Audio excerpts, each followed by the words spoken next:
Well, the top two Republican candidates in Maryland for governor and attorney general have been lightning rods for controversy over their views and affiliations with questionable groups and social media platforms. Now, this has prompted Governor Larry Hogan to say he cannot support their candidacies, even if it means letting a Democrat win the governorship.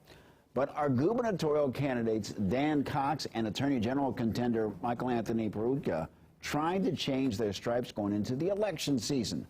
With us now is DC News Now's political reporter Leonard N. Fleming, who's here to break this all down. Good evening, Leonard.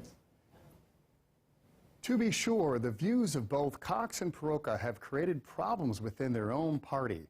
To hear Dan Cox tell it, he wasn't the one who posted or deleted more than 1,000 posts on Gab, a social site criticized for white nationalism and hate speech. Here's what he told me about it on Monday in an interview. You recently reportedly scrubbed one of the sites that was viewed as promoting hate speech, like hate speech. Basically, everything that you had on there prior is gone. Talk a little bit about that. Have you been trying to moderate your views to kind of meet the... I think some campaign supporters may have started that. I did not. And so our focus has been supporting free speech and opportunities on platforms that I think most of our voters are on. And so we're expanding that with Facebook, with Truth Social, things that people want to see, opportunities to hear what our campaign is. Yeah. And that's where we're focused.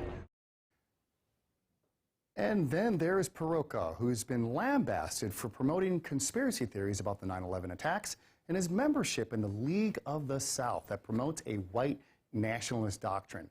Here's a clip from a radio interview he did last month, separating himself from the group. Well, sort of.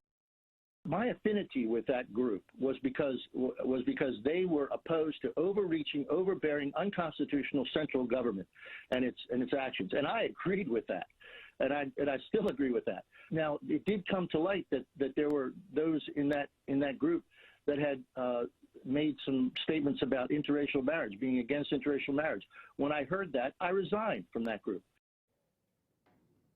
The GOP continues to be a fractured party in Maryland, with other leaders declining to endorse these candidates, who both said Hogan should have been impeached for his actions during the COVID-19 pandemic. All of this with the backdrop of former President Donald Trump supporting Cox, who has also raised questions about the legitimacy of the 2020 presidential election. Leonard N. Fleming, DC News Now.